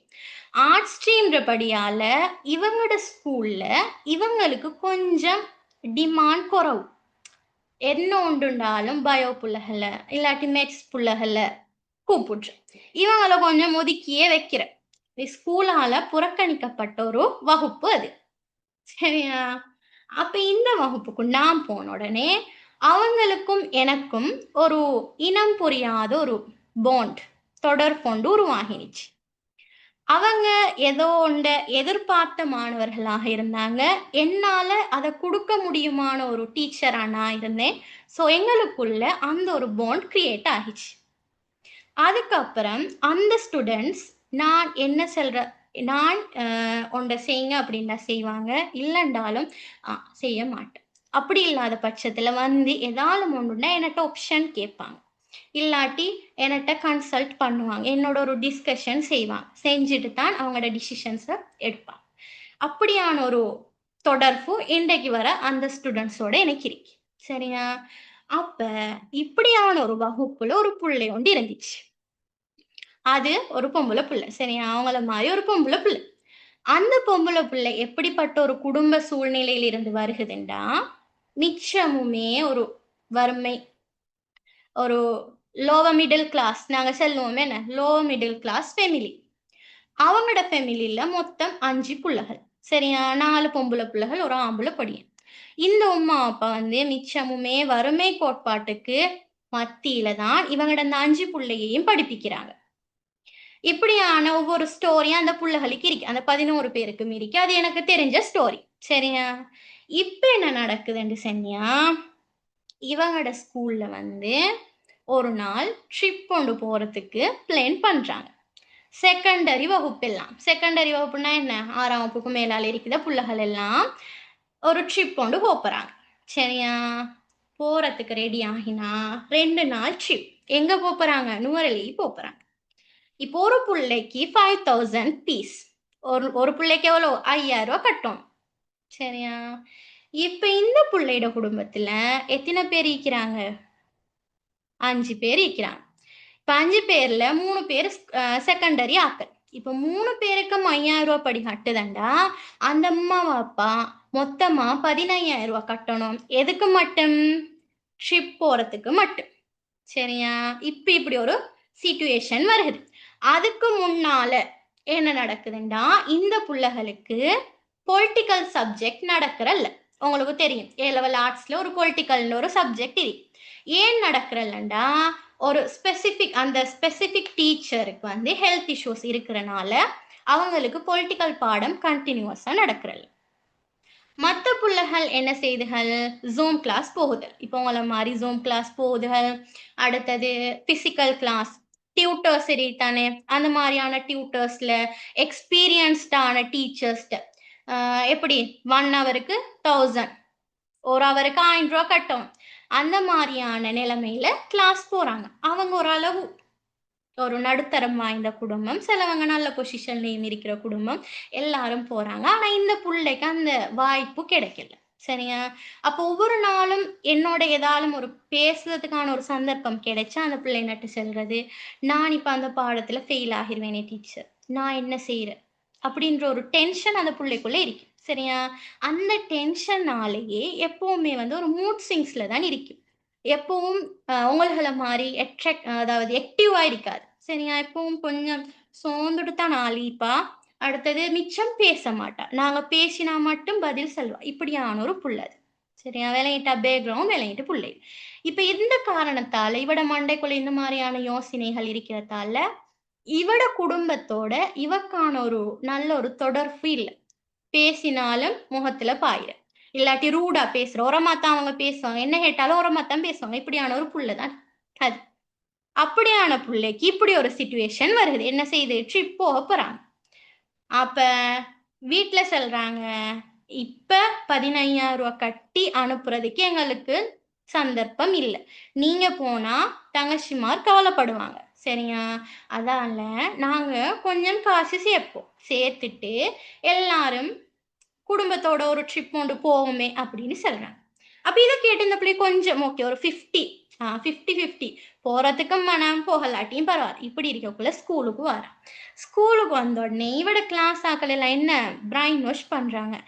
நாங்க இந்த வருஷத்தோட எக்ஸாம் எழுதிட்டு போறோம். இதுக்கு பிறகும் எங்களோட நீ எப்படி ட்ரிப் வருவாய்? நாங்க சேர்ந்து போகலுமா? எப்படி சரி வாவே அப்படின்ட்டு ஒரு பிரைன் வாஷ் இவக்கு நடக்குது. சரியா? இப்ப என்ன திரும்பவும் மூட்ல போயிட்டு சண்டை. இப்படி ஒரு 1 வீக்கா நடக்குது. ஏன்ட்டு சொன்னாக்கா ட்ரிப் அந்த ப்ரிப்பேரேஷன்ஸ் வந்து 1 வீக்கா போகும் தானே. அப்படி போகும். அப்படி நடந்துட்டு இருக்கக்குள்ள இப்போ ஒரு மீட்டிங் வைக்கிறாங்க. பேரண்ட்ஸ் மீட்டிங் ட்ரிப் போறதுக்கான அவங்களோட ஸ்கூல்ஸ்லயும் நடக்கும். எல்லா ஸ்கூல்லையும் நடக்கும். அப்ப பேரண்ட்ஸ் மீட்டிங் வைக்கிறாங்க. பேரண்ட்ஸ் மீட்டிங் வைக்கிற டைம்ல இந்த பிள்ளையோட வாப்பா வரார். அந்த மீட்டிங்க்கு வரார். வந்தவர் என்னோட அவருக்கு பேசுறதுக்கு ஒரு சிச்சுவேஷன் கிடைக்குது. சரியா? அப்ப அந்த சிச்சுவேஷன்ல அவர் சொல்றாரு, நீங்க இந்த கிளாஸ் புள்ளைகளோட இந்த மகள் படிக்கிற கிளாஸ் புள்ளைகளோட நீங்க நல்ல மாமே நான் கேள்விப்பட்டேனே. அப்ப நீங்க சொன்னா கேட்க மாட்டாவா? ஆனா நான் சொன்னது செல்லாதீங்க அப்படின்னு சொல்ல. இப்ப எனக்கு வந்து தெரியும். இவங்க வந்து கொஞ்சம் லோ மிடில் கிளாஸ்ன்னு தெரியும். சரியா? தெரிஞ்சாலும் நான் வந்து வேற ஏதாலும் ரீசன் இருக்கா அப்படின்னு தெரிஞ்சுக்கிறதுக்காக நான் அவர்ட்ட கேட்கிறேன். என்ன பிரச்சனை? ஏன் உங்களுக்கு அனுப்ப இல்லாம இருக்கு. சரி மத்த 2 புள்ளைகளையும் அனுப்பலாட்டியும் இவவையாலும் அனுப்புங்களேன் அப்படின்னு நான் ஒரு ஐடியா ஒன்று அப்ப அவர்ட கைய எடுத்து என்கிட்ட காட்டினார். அந்த கை எப்படி இருந்துச்சுன்னா, ரஃப்ண்டா என்ன கனமா, வெளிரி போய் பொக்குள்கள் தெரியும் தானே பபிள்ஸ் மாரி வந்த ஒரு அமைப்போண்டு அந்த கையில இருந்துச்சு. அப்ப நான் கேட்டேன் என்ன செஞ்சு அப்படின்னு. அப்ப அவர் சொன்னாரு, அவரு ஒரு கூலி தொழிலாளியா. என்ன வேலை செய்றாருண்டா, ஒரு கோழி கடையில தெரியும் தானே உங்களுக்கு கோழி கடைகள் அந்த மாதிரியான ஒரு கோழி கடையில அவர் ஒரு கூலி வேலை செய்ற ஒரு ஆள். கேட்டுட்டு இருக்கீங்களா பிள்ளைகள்? ஓ சரி. டீச்சர். பாத்துக்கோமே தானே கதை சொல்லக்குள்ள பிள்ளைகள் தூங்கிட்டா சும்மா தனியா பேசி வேலை இல்லையே. சரியா? அப்ப அவர் வந்து கோழி கடையில கூலி வேலை செய்யற ஒருத்தர். கோழி எல்லாம் என்ன பழுதாகாம இருக்கிறதுக்கு அந்த இறைச்செல்லாம் கோழியில இறைச்சி. அந்த இறைச்செல்லாம் வந்து பழுதாகாம இருக்கிறதுக்கு என்ன செய்வாங்க? ஃப்ரீஸ் பண்ணுவாங்க. அப்ப அதெல்லாம் வந்து எப்பவுமே என்ன கூலா இருக்கு. ஐஸா தான் இருக்கு. அப்ப அந்த மாதிரியான ஐஸ் கோழிய ஒவ்வொரு நாளும் டே டு டே லைஃப்ல இவர் 8 மணிக்கு போனா இரவு 8 மணிக்கு வார அந்த மாதிரியான ஒரு வேலை செய்யற ஒருத்தர். அப்ப அந்த கோழிகளோட தொட்டு தொட்டு தொட்டு அவரோட கை வந்து வெளிரி பீத்து அதாவது மறுத்து பீத்து. அப்ப அவர் என்கிட்ட சொன்னாரு, இங்க பாருங்க டீச்சர் என் கை மறுத்து பீத்து. கை சும்மா இருக்கு. ஆனா என் கைக்கு எந்த ஒரு உணர்வோ எதுவுமே இல்லை. இப்படியான ஒரு தொழில் தான் நான் செய்றேன். அது மட்டும் இல்ல. நான் வந்து அந்த கோழி கடையில அந்த இறைச்சி வாசம், அந்த ஸ்மெல். அப்ப அந்த ஸ்மெல்ல வந்து ஒவ்வொரு நாளும் சுவாசிக்கிறதால எனக்கு வந்து அந்த வாசம் தான். அதால என்னால ஒழுங்கா சாப்பிட கூட முடியல. நான் ஒரு நாளைக்கு ஒரு நேரம் தான் டீச்சர் சாப்பிடுறேன். இப்படி கஷ்டப்பட்டு தான் ஒரு நாளைக்கு நான் ரூ. 1,500 சம்பளத்தோட என் வீட்டுக்கு போய் என்னோட குடும்ப செலவையும் பார்த்துட்டு நான் புள்ளைகளையும் படிப்பிக்கிறேன். இப்ப வந்து 3 புள்ளைக்கும் ரூ. 15,000 கட்டணும். அது மட்டுமா? அந்த புள்ளைகளுக்கு செலவும் இருக்கு. ட்ரிப் போறதுக்கான செலவு இருக்கு. இப்ப இந்த செலவுக்கெல்லாம் எனக்கிட்ட எங்க டீச்சர் காசு இருக்கு. நான் எங்க போறேன்? நீங்க கொஞ்சம் செல்ல மாட்டீங்களா புள்ளைகிட்ட? ஆனா நான் சொன்னேன்டி சொல்லாதீங்க டீச்சர். ஏன்டா அதுக்கப்புறம் என்னோட வந்து சண்டை பிடிக்கும். ஒரு கிழமையா வீட்ல எப்பவும் குழப்பம்தான். அவ சாப்பிட்றல்ல, படிக்கிறல்ல, ட்ரிப் போகணும்டே அடம் பிடிச்சிட்டு இருக்கா. எங்களோட நிலைமை அவக்கு விளங்குதில்ல. ஏலவல் படிக்கிற புள்ளண்டா 18 வயசு புள்ள. இந்த மாரியான அவர்ட ஆதங்கத்த என்னோட வெளிப்படுத்தினார். இப்ப நான் போயிட்டு அந்த புள்ளைய மட்டும் தனியா கூப்பிட்டோ, நீங்க இப்படி போகாதீங்கன்னு சொன்னா, அந்த புள்ளைக்கு விளங்கும். அவங்களோட வீட்ல இருந்து தான் சொல்லியிருக்காங்க. அப்ப நான் என்ன செஞ்சேன், போய் அவங்களோட கிளாஸ்ல எல்லாரையும் வச்சு, இப்ப எனக்கு ஒரு நம்பிக்கை இருக்கு. நான் என்ன சொன்னாலும் அவங்க கேட்பாங்க அப்படின்ற ஒரு நம்பிக்கை இருக்கு. அப்படியான உறவும் எங்கள்ட்ட இருக்கு. இப்ப அந்த நம்பிக்கையோட தான் நான் போறேன். போயிட்டு நான் சொல்றேன், உங்களுக்கு எக்ஸாம் கிட்ட வாகுது. நீங்க என்னத்துக்கு இந்த ட்ரிப் போறீங்க? நீங்க படிங்களே இருந்து. நான் வேணா உங்களுக்கு வாரேன். கிளாஸ் நாங்க செய்வோம். சாட்டர்டே, சண்டே நாங்க செய்வோமே இப்படின்னு நான் சொல்றேன். அப்ப அவங்களுக்கு அதை ஏற்றுக்கொள்ற மனநிலை இல்ல. இல்ல டீச்சர் எங்களோட லாஸ்ட் ட்ரிப். நாங்க லாஸ்ட்டா டீச்சர்ஸோட போகணும். எங்களுக்கு ஆசையா இருக்கு. நாங்க போறோம். 2 நாள் தானே டீச்சர். நாங்க போய் வந்து படிப்போம். அப்படின்னு எல்லாம் சொல்றேன். பிறகு நான் சொன்னேன், அப்ப இதோட உங்களோட வாழ்க்கை முடிஞ்சா? இதுக்கப்புறம் அப்ப நீங்க ட்ரிப்பே போக மாட்டீங்களா? இப்ப இன்னொரு 5 வருஷத்துலயோ, ஒரு 6 வருஷத்துலயோ நீங்க எல்லாரும் பெரிய பெரிய நிலைமையில இருந்தா, நீங்க எல்லாரும் ஒரு ட்ரிப்ப அரேஞ்ச் பண்ணி போகலாம் தானே! நானும் வருவேன் தானே! இந்த மாரியான விஷயங்கள் எல்லாம் நான் சொன்னேன்.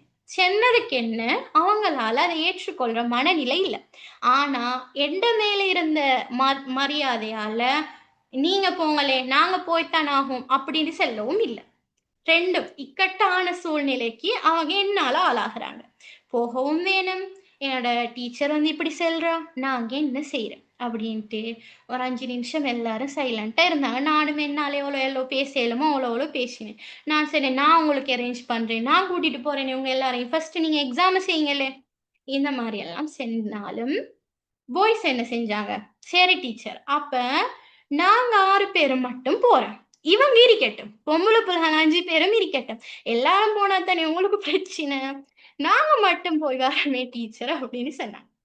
அதுக்கு பிறகும் அதுக்கு அவங்க கிளம்பிட்டாங்க. "அது என்ன டீச்சர்? அப்ப அவங்க 6 பேரும் இருந்து படிக்கட்டுமே. நாங்க 5 பேரும் போறோமே." இந்த மாரி மாறி மாறி ஒரு டிபேட் ஒண்ணு நடந்துச்சு. சரி, இப்ப டிபேட் நடந்துட்டு தானே, என்னால அடுத்த வார்த்தை பேசல. ஏன்னா அப்படியான ஒரு சிச்சுவேஷனுக்கு கொண்டு வந்துட்டாங்க என்ன. கொண்டு வந்ததுக்கு பிறகு நான் சொன்னேன், "சரி, உங்களோட இஷ்டம்" அப்படின்ட்டு நான் போயிட்டேன். சரிங்களா? போனதுக்கு பிறகும் இப்ப என்னால ஒரு சொல்யூஷன் அங்க குடுக்கலாம போயிட்டு. இப்ப அந்த நாள் ஸ்கூல் விட்டு போயும் இந்த புள்ள வீட்ல சண்டை. சரியா? அடுத்த நாள் ஸ்கூலுக்கு வாரத்துக்கு ரெடி ஆகிட்டு இருக்கக்குள்ள, உம்மா சொல்றா சாப்பாட்ட எடுத்துட்டு போங்கட்டு. இவ கோவத்துல காச கட்டினா தான் நான் சாப்பாடு தின்னுவேன்டு குடுத்த சாப்பாட்டு பாக்ஸ தூக்கி எறிஞ்சிருக்கா. சரியா? அப்ப எறிஞ்சிட்டு ஸ்கூலுக்கு வந்துட்டா. வந்தா இவங்களுக்கு அந்த நாள் ஆஃப்டர்நூன் கிளாஸ். ஸ்கூல் விட்டதோடயே கிளாஸ்.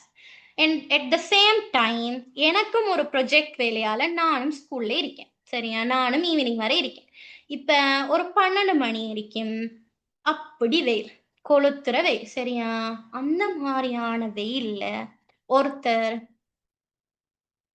பைஸ்கில், சைக்கிள் தெரியும் தானே சைக்கிள். புஷ் சைக்கிள் நாங்க சொல்லுவோம். எங்களோட பேச்சு வழக்குல நாங்க புஷ் சைக்கிள்ன்னு சொல்லுவோம். சைக்கிள். இந்த மாரியான ஒரு சைக்கிள மிதிச்சுட்டு ஒருத்தர் வாரார். சரியா? அப்ப நான் ஒரு வெளி கிளாஸ்ல இருக்கேன். இப்ப நான் பார்த்துட்டு இருக்கேன். அப்படி வெயில். வெயிலண்டா அப்படி ஒரு வெயில். அந்த வெயில்ல ஒருத்தர் வாரார். சாப்பாடு எடுத்துட்டு. அப்ப அவர் வந்த உடனே நான் கேட்டேன், "ஏன் இந்த வெயில்ல இப்ப வாரீங்கன்னவும்?" "இல்ல டீச்சர், புள்ளைக்கு இன்றைய கிளாஸாம். காலையிலேயும் சாப்பாடு எடுத்துட்டு வரல. பகலும் தின்னாட்டி அவக்கு கேஸ்ட்ரிக் வந்துரும். தலைவலி வந்துரும் டீச்சர். அதுக்குத்தான் நான் எடுத்துட்டு வாரேன்" அப்படின்னு சொன்னாரு. அதுக்கு பிறகும் சொல்லிட்டு என்ட்ட பாருங்களே டீச்சர், நாங்க சொல்றதெல்லாம் இவங்க கேட்க மாட்டாங்க. இவங்க நம்மட நிலைமை நம்மள மாரி ஒரு நிலைமைக்கு வரக்குள்ள தான் இவங்களுக்கு விளங்கும் அப்படின்னு திரும்பவும் அவர் என்னோட அந்த ஆதங்கத்த பகிர்றார். நான் சொன்னேன், "சரி பிரச்சனை இல்ல. நாங்க எல்லாத்தையும் பொறுத்துட்டு போவோம். அல்லாஹ் ஏதாலும் ஒரு வழிய எங்களுக்கு காட்டுவான்" அப்படின்ட்டு அவர காம் டவுன் பண்ணிட்டு, அப்புறம் நான் சொன்னேன், "நீங்க இப்பயே போகாதீங்க. வந்த வெயிலோட அந்த இதோட நீங்க போகாதீங்க. கொஞ்ச நேரம் இருங்க.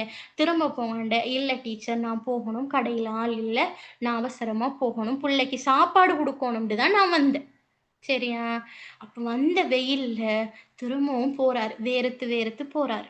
சரியா? அப்ப எனக்கு அவர பார்த்த உடனே சரியான ஒரு கவல. இதே நம்மட ஒரு வாப்பா அப்படி செஞ்சிருந்தா நமக்கு எவ்வளோ ஒரு கவலை கொண்டு வரும். சரியா?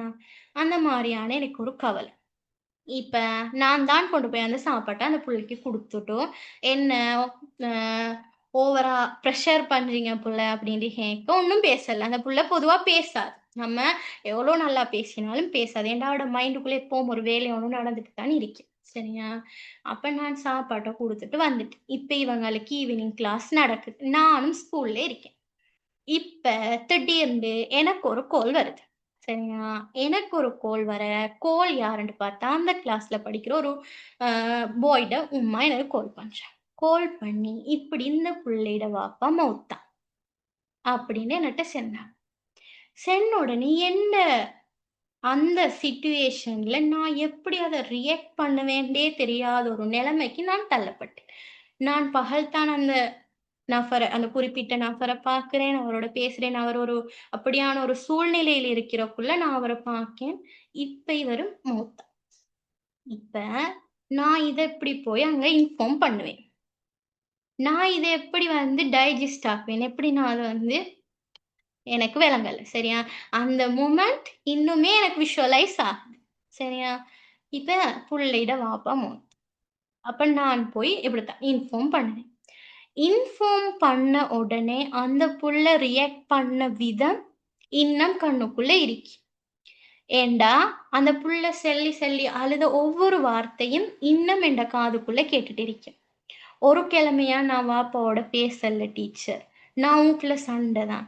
இவ்வளோ கஷ்டப்பட்டு எனக்காகத்தானே டீச்சர் எங்களோட வாப்பா சாப்பாடு எடுத்துட்டு வந்தார். அவரோட நான் சிரிக்கலையே, அவரோட ஒரு வார்த்தை பேசலையே, நான் அப்போ முகத்துல தானே டீச்சர் பாய்ஞ்சேன். இப்ப நான் எப்படி போய் அவரோட பேசுவேன்? பேசுறதுக்கு அவர் இருக்காரா?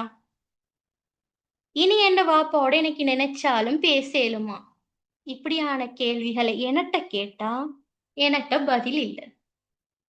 அதுக்கு பிறகும் எப்படியோ ஒரு காம் டவுன் பண்ணி நாங்க சமாளிச்சோம். இருந்தாலும் அந்த புள்ளைக்கு இன்னும் அந்த குற்ற உணர்ச்சி இருக்கு. ஏன்? ஒரு நேரம் தன்ட வாப்பாவோடையோ, தன்ட அம்மாவோடையோ சிரிச்சு பேசினது இல்ல. அவட ஓன் பிரஷர், அவட ஓன் டென்ஷன் எல்லாம் காட்டினது யார்ட மேல? உம்மா, அப்பாட மேல. சரியா? இப்ப காலையில அந்த புள்ளை ஸ்கூலுக்கு வரக்குள்ள நினைச்சிருக்குமா, எனக்கு இப்படி ஒரு இழப்பு நடக்கும்னு. நினைச்சிருக்குமா? இல்லாட்டி அந்த வாப்பா சாப்பாட கொண்டு குடுத்த பிறகு நினைச்சிருக்குமா? இப்படி ஒண்ணு நடக்கும்னு. நினைக்கல. சரியா? அப்ப இப்படியான சம்பவங்கள நாங்க எங்கட லைஃப்ல பார்த்திருக்கோம். அப்ப நீங்களும் சில சில பிரச்சனைகள, சிலவோட மைண்டுக்குள்ள இருக்கிற விடை தெரியாத கேள்விகளோட டென்ஷன் என்ன செய்வீங்க? உங்களோட உம்மா, அப்பா மேல காட்டுவீங்க. சத்தம் போடுவீங்க. நெறைய பேர் என்ன செய்வீங்க? சத்தமா பேசுவீங்க. அப்ப எங்களுக்கும் நாளைக்கு இந்த மாரியான ஒரு நிலைமை வந்தா, நாங்க எப்படி அத தாங்கிக் கொள்வோம்? அந்த குற்ற உணர்ச்சி வாழ்க்கை முழுக்க எங்கள கொண்டுட்டே இருக்கு. சரியா? அப்ப அந்த வகையில நாங்க எல்லாருமே எப்பவுமே எங்கட உம்மா, அப்பாவோட அவங்களுக்கான ஒரு ரெஸ்பெக்ட்ட குடுக்கணும். சரியா? உங்களுக்கு பிரச்சனை இருந்தாலும், உங்களுக்கு ஸ்கூல் போறீங்க, டியூஷன் போறீங்க, உங்களுக்கு பர்சனல் பிரச்சனை இருந்தாலும், அத ஒரு சாஃப்ட்டான வேல கன்வே பண்ணுங்க. சாஃப்ட்டா நீங்க சொல்லக்கொள்ள, இல்லாட்டி நீங்க சைலன்ட்டா சொல்லக்கொள்ள, ஆ ஏதோ புள்ளைக்கு ஒரு டென்ஷன் ஒண்டி இருக்குன்னு அவங்க விளங்கிப்பாங்க. சரியா? அத உட்டுட்டு, அவங்களோட முகத்துல பாயிறதையோ, அவங்களுக்கு உரமா பேசுறதையோ, நீங்க இதுக்கு பிறகு செய்யாதீங்க. சரியா? அப்ப ஒவ்வொரு குட்டி ஸ்டோரிக்கு பின்னாலயும் பெரிய லெசன், பெரிய ஒரு பாடம் இருக்கு. சரியா? அந்த வகையில எல்லாரோடையும் நல்ல விதமா நடந்துக்கோங்க. இன்றைக்கு இருக்கிறவங்க நாளைக்கு இல்ல. அப்ப நாங்களும் அதெல்லாம் யோசிச்சு நல்ல முறையில நடந்துக்கணும். ஒவ்வொரு புள்ளையிட அம்மா, அப்பாவும் கஷ்டப்படுறது நீங்க நல்லா இருக்கணும் அப்படின்ட்டு தான். எல்லார்ட உம்மா, அப்பாவும் செல்ல மாட்டாங்க. நான் எந்த புள்ளைய படிப்பிக்கிறேன், நாளைக்கு நான் நல்லா இருக்கணும் அப்படின்ட்டு இல்ல. எந்த புள்ள நல்லா இருந்தா போதும். அது நல்லா இருக்கட்டும். அப்படின்ற ஒரு காரணத்துக்காகத்தான் எல்லாருமே என்ன செய்ற? படிப்பிக்கிற, உங்கள ஸ்கூலுக்கு அனுப்புற, உங்களுக்காக செலவழிக்கிற, உங்களுக்கு ஜூம் கிளாஸ் வேணுமா? நீ ஜூம் கிளாஸ் போகணுமா மகள்? போ. நீ பிசிக்கல் கிளாஸ் போகணுமா மகன்? போ. அப்படின்னு சொல்லுவாங்க. அடுத்தது என்ன? இப்போ கொஞ்ச நாளா ரீசென்ட்டா ஸ்கூல் கிளாஸ்ல நைட்ல கிளாஸ் நடக்குது. அப்ப என்ன செய்ற? பேரண்ட்ஸும் வந்து பின்னாலே இருக்கிற அப்ப அவங்களோட வேலையெல்லாம் முட்டுட்டோ சில உமாமார் என்ன அவங்களோட இன்னும் கொஞ்சம் புள்ளைகள் இருக்கு மூட்டை அதுகளை யார்ட்டையாலும் முட்டுட்டு வந்திருப்பாங்க இல்லாட்டி வாப்பாமார் அப்பதான் வேலை விட்டு வந்திருப்பாங்க அந்த டயர்டோட வந்து பின்னால் உங்களுக்கு பின்னாலே இருப்பாங்க இதெல்லாம் யாருக்காக செய்யற உங்களுக்காக செய்யற நீங்க அவங்களுக்கு திரும்ப செய்யணும்ன்ற எதிர்பார்ப்பும் அவங்கள்ட்ட இல்லை நீங்க நல்லா இருக்கணும் அவங்க இப்ப படுற கஷ்டத்தை நீங்க நாளைக்கு படக்கூடான்ற ஒரே ஒரு காரணத்துக்காகத்தான் இவ்வளவு கஷ்டமும் இவ்வளவு தியாகமும் அவங்க செய்யற சரியா அப்ப நீங்க உங்களுக்காக படிக்கலாட்டியும் பரவாயில்ல உங்களுக்காக வாழ்க்கையில முன்னேறாட்டியும் பரவாயில்ல உங்களுக்கு பின்னால இருக்கிற ரெண்டு ஜீவனோ ஒரு ஜீவனோ உங்களை எதிர்பார்த்து இருக்காங்க சரி அவங்களுக்காக நிறைய தியாகங்களை செஞ்சுட்டு இருக்காங்க அப்ப அந்த வகையில ஒவ்வொரு நாளும் படிக்கிறதுக்கு சோம்பரமா இருக்க கொள்ளையோ இல்லாட்டி நாங்க இப்ப படிக்க தேவையில்ல நான் போய் வாட்ஸ்அப் கொஞ்சம் பார்த்துட்டு வரேன்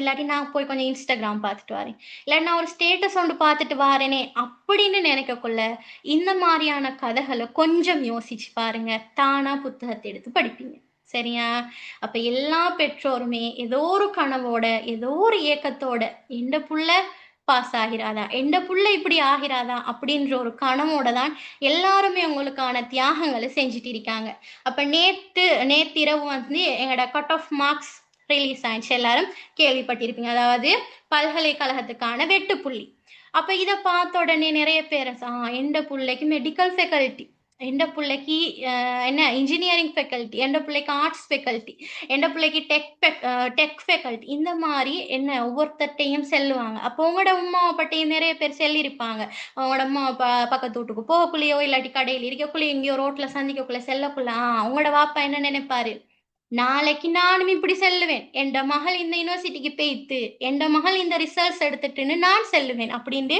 நினைப்பார் உங்களோட உண்மை என்ன நினைப்பாங்க நான் நாளைக்கு செல்லுவேன் நீங்க என்றைக்கு செல்றீங்களா நானும் நாளைக்கு செல்லுவேன் அப்படின்ற ஒரு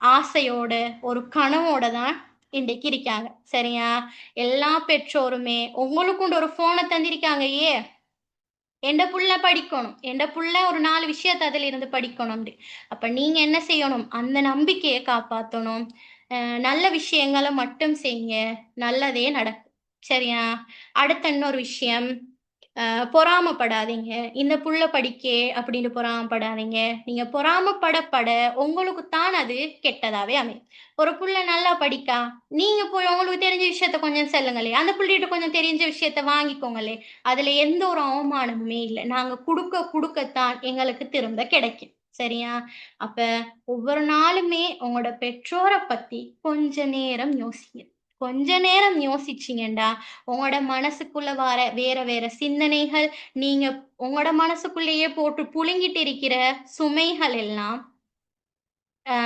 ஜீரோ அதுக்கான வெளிவு வந்து ஜீரோவா ஆகிரும் சரியா அப்ப கொஞ்ச நேரத்துக்கு உங்களோட உமா அப்பா பத்தி யோசிங்க இதுக்கு போற காலம் உங்களுக்கு என்ன பிரச்சனை இருந்தாலும் பரவாயில்ல நான் என் உமாவோட நல்லா பேசுவேன் என் வாப்பாவோட நான் நல்லா பேசுவேன் எந்த கஷ்டம் என்னோட அதை நான் அவங்களுக்கு காட்ட மாட்டேன் எப்பவாலும் உங்களோட வாப்பா பிஸ்னஸ் செய்யறாரு உதாரணத்துக்கு பிஸ்னஸ் செய்யறாரு இல்லாட்டி ஒரு கூலி வேலை செய்யறாரு அவர் அங்கே உள்ள டென்ஷனை வந்து உங்கள்கிட்ட காட்டியிருக்காரா செல்லுங்களேன் யாரால காட்டியிருக்காரா இல்ல வீட்டுக்குள்ள வந்த உடனே உங்களோட குரலை கேட்ட உடனேயும் உங்களோட முகத்தை பார்த்த உடனேயும் அவர் என்ன அவருக்கு அந்த கஷ்டம் அவர் பட்ட அவமானம் எல்லாமே கேட்டுக்கு வெளியே போயிடும் உங்களோட முகத்தை பார்த்த உடனே அவர் என்ன செய்வாரு சந்தோஷம்தான் படுவார் உங்கள்கிட்ட வந்து மகள் என்ன செய்றீங்க படிக்கீங்களா படிங்க அப்படின்னு சொல்லி தலையை தடாவி விட்டு போவாங்க என் உம்மாமாருக்கு எவ்வளவோ வருத்தங்கள் இருக்கும் அடுத்தது உம்மாமாருக்கு குடும்ப பொருளாதார சுமைகள் இருக்கும் இப்ப நாட்டில் இருக்கிற நிலைமையில வாப்பாமார் சம்பாரிச்சு கொடுத்தாலும் உம்மாமார்கிட்ட தான் அந்த பொறுப்பு இருக்கு அப்ப அந்த அவ்வளவு பொறுப்புக்கும் மத்தியிலையும் அவங்க என்ன உங்களுக்கு டைமுக்கு சாப்பாடு செஞ்சு தராங்க உங்களுக்கு கிளாஸ் நடந்தா வந்து பக்கத்துல இருந்து பார்த்துட்டு இருக்காங்க இந்த மாதிரியான விஷயங்கள் எல்லாம் ஏன் செய்யறாங்க அவங்களுக்கு வேற வேலை இல்லைண்டா செய்யறாங்க இல்ல எந்த புள்ள படிக்கணும் எந்த புள்ள நாளைக்கு ஒரு டாக்டர் நாளைக்கு ஒரு இன்ஜினியர் சரி டாக்டர் இன்ஜினியர் வானா எந்த புள்ள நல்ல ஒரு நிலைமையில இருக்கு எங்களை மாதிரி கஷ்டப்பட இல்லை அப்படின்ற ஒரு நிலைமைக்கு நீங்க எல்லாரும் வரணும்னு தான் இவ்வளோ தியாகங்களையும் இவ்வளோ கஷ்டங்களையும் உங்களுக்கு செஞ்சுட்டு இருக்காங்க சரியா? அப்ப அந்த வகையில இன்றைக்கு எல்லாருமே வந்து உங்களோட மனசுக்குள்ள நினைச்சுக்கோங்க. இனி என்ன நடந்தாலும் வாழ்க்கை முழுக்க எண்டம்மா அப்பாக்கு நான் முகத்துல பாய மாட்டேன். எண்டம்மா அப்பாக்கு நான் உரமா பேச மாட்டேன். நான் எனக்கு பிரச்சனை இருந்தாலும், எனக்கு கஷ்டம் இருந்தாலும் நான் சைலன்ட்டா இருப்பேன். அவங்களுக்கு விளங்கட்டும். இல்லாட்டி நான் அத மெதுவா சொல்வேன். சரியா? இந்த ஒரு மோட்டிவ் எடுங்க. விளங்கிச்சா எல்லாருக்கும்?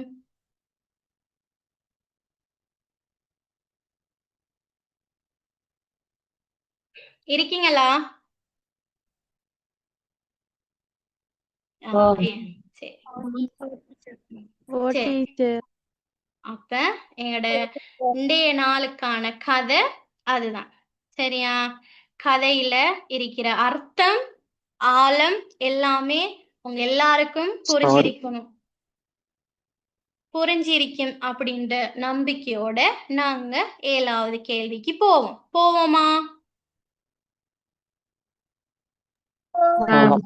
ஆ, போ. சரியா? அப்ப எப்பவும் மாறி எனக்கும் இன்றைக்கும் ஒரு எக்ஸ்ட்ரா 30 மினிட்ஸ தாங்க. சரியா?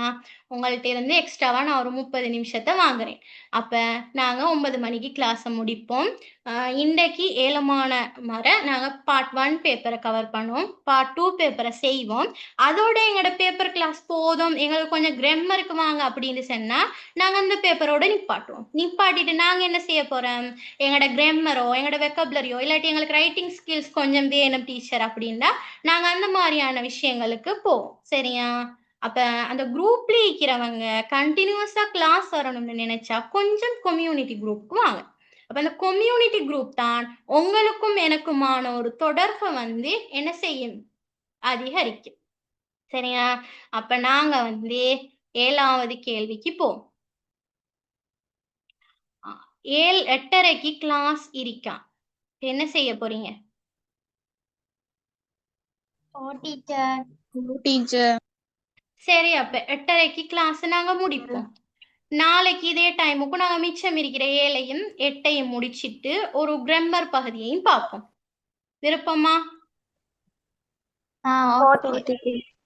சரி. டீச்சர் எக்ஸாம் தானே ஓ அப்ப மார்னிங்ல ஒரு இந்த 5:30 மாதிரிக்கு வைக்கலாவா 7 மணி எல்லாருக்கும் சரி, உங்களோட டைமை நீங்க சொல்லுங்க. அப்ப எனக்கு ஃப்ரீயா இருந்தா நான் செய்வேன். என்ன மாதிரி? எத்தனை பேர் இருக்கீங்க? 20 பேர் இருக்கீங்க.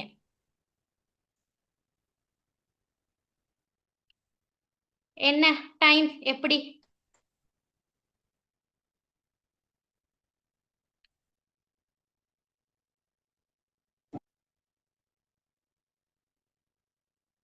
சரி. நாங்க எங்களோட குரூப்ல இல்லாட்டி எங்களோட கம்யூனிட்டி குரூப்ல நாங்க ஓகே நாங்க அந்த விஷயத்த என்ன செய்வோம்? பேசுவோம்.